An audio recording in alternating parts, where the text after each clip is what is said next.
Movie के start होता है और हम दो बच्चों को देखते हैं जो कि किसी से बचकर भाग रहे थे और अचानक उनके सामने एक लड़का आकर उन दोनों में से एक बच्चे को शूट कर देता है। जिसके बाद अब मूवी में हमें टिम नाम के एक लड़के को दिखाया जाता है जो कि एक साइकियाट्रिस्ट के पास था और असल में पिछला सीन जो दिखाया गया था वो इस लड़के का ख्वाब था। और यहाँ साइकियाट्रिस्ट उस लड़के को बता रहे थे कि ये जो तुम्हारा ख्वाब ये तुम्हारे पास्ट से रिलेट करता है। टिम ने असल में बचपन में कुछ बहुत गलत किया था और इसी वजह से अब मूवी के स्टार्ट में वो जेल में था और आज वो 11 साल बाद जेल से बाहर निकल रहा था। जिसके बाद अब हमें टिम की बड़ी बहन केली को दिखाया जा रहा था जो कि अपने फियांसी के साथ एक ऑक्शन में काम किया करती थी और इस टाइम यहाँ पर एक इंटीक मिरर की ऑक्शन चल रही थी। यानी यहाँ इस ऑक्शन हाउस में लोग उस इंटीक मिरर को खरीदने के लिए आए हुए थे। इस सबसे फारिग होकर केली अपने भाई टिम को जेल से लेने के लिए जाती है। जिसके बाद वो लंच करते हैं और केली टिम को अपने साथ रहने की ऑफर करती है और यही लंच के दौरान वो लोग किसी सीक्रेट प्रॉमिस के बारे में भी बात कर रहे थे और केली अपने भाई को उसके किए गए प्रॉमिस की याद दिला रही थी। लेकिन अब टिम अपनी सिस्टर से कह रहा था कि ये सब फालतू की बातें हैं। जिसके बाद केली अपने भाई को उसके होटल में ड्रॉप करती है और यहाँ पर उन लोगों की बातों से हमें पता चलता है कि उनका प्रॉमिस किसी मिरर को तोड़ने के बारे में था। केली अपने भाई से कह रही थी कि तुम अपना प्रॉमिस तोड़ रहे हो और साथ ही वो ये भी कहती है कि मुझे वो मिरर मिल गया है और मैं जल्द ही उसको तोड़ दूंगी, अगर तुम मेरा साथ देना चाहोगे तो जरूर। जिसके बाद यहीं से सीन कट हो जाता है और हमें मूवी में 11 साल पहले का सीन दिखाया जाता है जहाँ वो दोनों बहन भाई बहुत छोटे हैं और वो अपने पेरेंट्स के साथ एक नए घर में शिफ्ट हो रहे हैं। और अब यहाँ पर हमें वही इंटीक मिरर दिखाया जा रहा है जो कि इससे पहले हमने ऑक्शन में देखा था। टिम और केली की मॉम ने उसे खरीद कर अपने घर पर लगाया है और शायद ये लोग मूवी में इसी मिरर के बारे में बात कर रहे थे। उनकी मॉम शाम में जब उस मिरर के सामने गई थी तो उनके साथ वहाँ पर कुछ अजीब हो रहा था। उनको अपनी बॉडी पर बने हुए स्कार्स और भी बड़े दिखाई दे रहे थे, जबकि दूसरी तरफ टिम और केली के फादर के साथ भी यही कुछ अजीब हो रहा था। उनको अपने घर में उस मिरर के आने के बाद अपने घर वालों के अलावा भी किसी और की आवाजें आ रही थी। जिसके बाद अब हमें दोबारा मूवी में प्रेजेंट सीन दिखाया जा रहा था जहाँ ख्वाब में केली के फादर उस मिरर के सामने केली पर अटैक कर रहे थे, जिस ख्वाब से वो बहुत ज्यादा डर चुकी थी। और अगली ही सुबह हम देखते हैं कि केली उस मिरर को अपने घर ले जाती है, वही घर जिसमें वो बचपन में रहा करते थे। जिसके बाद अब यहीं पर केली को टिम की भी कॉल आती है, यानी उसके भाई की कॉल आती है जो कि अब उसके मिशन में उसका साथ देने वाला था। इसलिए केली टिम को अपने पुराने घर में मिलने का कहती है। जबकि यहीं से अब मूवी में हमें दोबारा पास्ट का सीन दिखाया जा रहा था,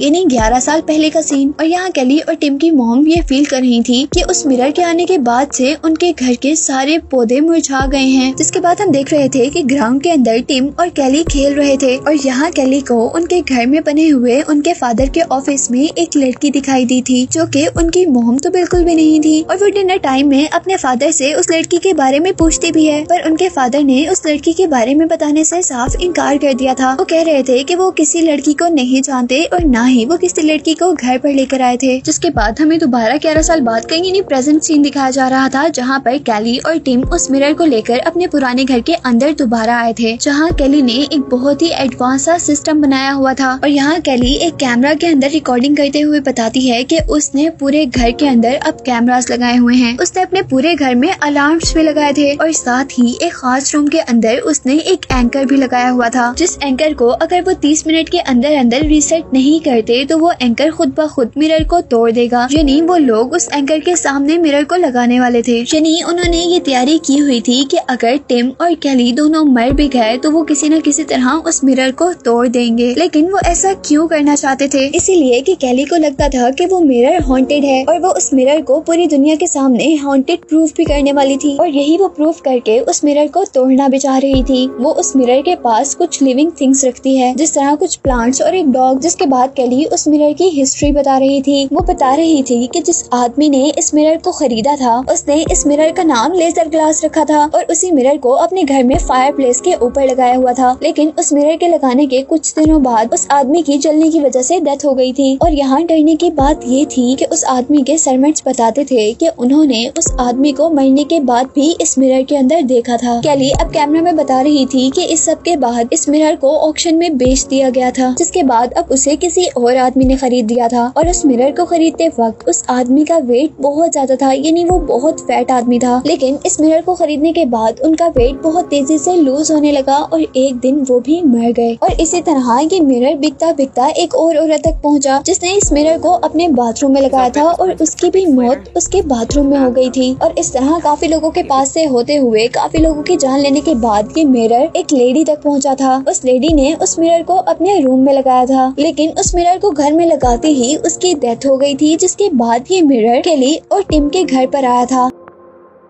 यहाँ केली जो सारी हिस्ट्री कैमरा के अंदर बता रही थी, टिम इसे बकवास कह रहा था। वो कहता है कि अगर ये मिरर ऐसा है तो हमने इसे तोड़ क्यों नहीं दिया। केली अपनी बातों को प्रूव करने के लिए टिम से कहती है कि ठीक है, अगर तुम्हें मेरी बातों पर बिलीव नहीं है तो जाओ जाकर तुम इस मिरर को तोड़ दो। इसीलिए टिम एक स्टूल उठाकर उस मिरर तक जाता है, लेकिन वो उसे तोड़ नहीं पाता। वो अपनी सिस्टर से कहता है कि अगर मैंने इस मिरर को तोड़ तो तुम्हें ऑक्शन वालों को बहुत बड़ी अमाउंट देनी पड़ेगी। और अब केली कहती है कि देखो, मैंने अपनी बात को प्रूव कर दिया कि जैसे ही तुम इस मिरर के सामने गए, इस मिरर ने तुम्हारा माइंड चेंज कर दिया। उसके अकॉर्डिंग ये मिरर लोगों का माइंड कंट्रोल कर सकता, इसलिए उसने एक मैकेनिकल एंकर लगाया था उस मिरर को तोड़ने के लिए। वो अपने भाई टिम को बता रही थी कि उसने इस मिरर को डिस्ट्रॉय करने के लिए एक प्रॉपर प्लान बनाया है, और साथ ही उसने अपने फियांसी से भी कहा है कि वो हर घंटे उनको कॉल करता रहे। वो कहती है कि मैंने अपने फियांसी को इसलिए यहाँ आने का कहा है कि अगर हम लोग आंसर ना करें तो वो जरूर हमारी हेल्प के लिए आए, क्योंकि हम उस टाइम मुश्किल में ही हो सकते हैं। और अब इसके बाद हमें दोबारा 11 साल पहले का सीन दिखाया जा रहा था, जहाँ पर टिम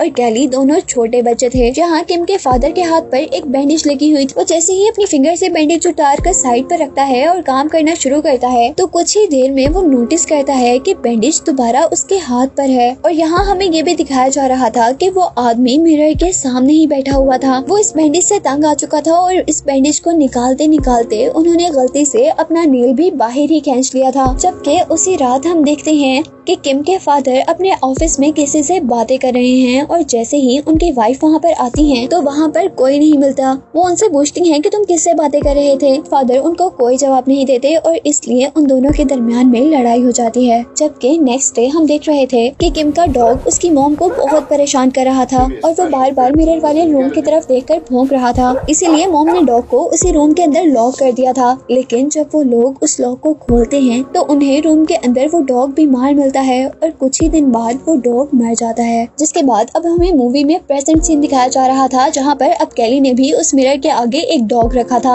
यही प्रूफ करने के लिए कि पहले जो डॉग मरा था वो बीमारी की वजह से नहीं मरा था, बल्कि इस मिरर की वजह से मरा था। लेकिन टिम केली से कहता है कि क्योंकि तुम बहुत ज्यादा डिस्टर्ब हो, इसलिए ये सारी बातें तुम्हारे दिमाग में वैसे ही आ रही हैं, ये सब तुम्हारा वहम हो सकता है। और ये कहकर टिम अब प्रेजेंट सीन में उस मिरर के सामने रखे हुए डॉग को छोड़ देता है। और यहाँ केली को भी लग रहा था कि कहीं ना कहीं टिम ठीक हो सकता है। उसने अपनी लाइफ में बहुत मुश्किलें देखी थी और शायद ये उसी का असर हो सकता है। और अब वो टिम की बातों पर एतबार भी कर रही थी। और ये बात करते करते वो दोनों अब दोबारा मिरर रूम तक जाते हैं, जहाँ वो ये देखकर एकदम से शॉक हो चुके थे कि उस रूम में रखे हुए सारे पौधे मुरझा चुके थे, जबकि उस मिरर के सामने लगे कैमरास एक दूसरे के आमने सामने थे, जिसका मतलब था कि वो मिरर की रिकॉर्डिंग नहीं कर रहे। और फुटेज देखने पर उनको पता चलता है कि ये दोनों कैमरास उन दोनों बहन भाइयों ने खुद ही एक दूसरे के सामने किए थे। वो लोग याद करते हैं कि उन्होंने ऐसा कब किया था, लेकिन उनको ऐसा कुछ भी याद नहीं आ रहा था। और अब केली टिम से कहती है कि मैं कह रही थी ना कि मैं ठीक हूँ, इस मिरर ने दोबारा हमारे साथ माइंड गेम खेला है। और यहाँ अब टिम को भी कुछ भी समझ नहीं आ रहा था, इसलिए वो जल्दी से अपने घर से बाहर निकल जाता है और दोबारा अपने साइकियाट्रिस्ट को कॉल करता है। लेकिन अगले ही सेकंड उसने अपने आप को घर के अंदर पाया था। इन सारी चीजों को देखते हुए केली समझ गई थी कि उस मिरर ने अब अपना अगला टारगेट उन दोनों को ही बना लिया है। इसीलिए वो टिम से कहती है कि हमें बहुत ज्यादा होशियार रहना होगा, क्योंकि उसे लगता था कि ये मिरर उनसे कुछ भी करवा सकता है और उन्हें नुकसान भी पहुंचा सकता है। जिसके बाद अब हमें दोबारा पास्ट का सीन दिखाया जा रहा था, जहां हमें पता चलता है कि उनके फैमिली में अब काफी टेंशन चलना शुरू हो चुकी थी। उन लोगों के आपस का रिलेशन भी खराब हो चुका था, जिसमें सबसे ज्यादा इफेक्ट टिम के मॉम और डैड के दरमियान में था। टिम की मॉम को लगता था कि उसके डैड उसे धोखा दे रहे हैं, इसीलिए वो अब चेकिंग करने के लिए अपने हस्बैंड के ऑफिस रूम में जाती, जहाँ उन्हें एक पेपर पर बहुत मर्तबा एक लड़की का नाम नजर आता है। और असल में ये लड़की वही लड़की थी जिनके पास इससे पहले वो मिरर था, लेकिन वो लड़की तो मर चुकी थी, पर शायद अब वो लड़की उस मिरर के अंदर थी और उसी को ही केली ने अपने डैड के ऑफिस में देखा था। और ये सब कुछ समझ आने के बाद केली की मॉम उस मिरर को तोड़ने की कोशिश करती हैं, लेकिन उस मिरर को तो कुछ नहीं होता और यहाँ वो मिरर खुद ही केली की मॉम को प्रोसेस कर लेता है। वो उस मिरर के सामने अपनी शर्ट खोलती हैं, जहाँ उनके पेट से अब ब्लड आ रहा था, और क्योंकि उस मिरर ने उन्हें प्रोसेस किया हुआ था, इसीलिए वो अब अपने बच्चों को भी मारने वाली थी। जहाँ वो दोनों बच्चे अपने आप को अपनी मॉम से बचाने के लिए एक रूम में बंद कर लेते हैं।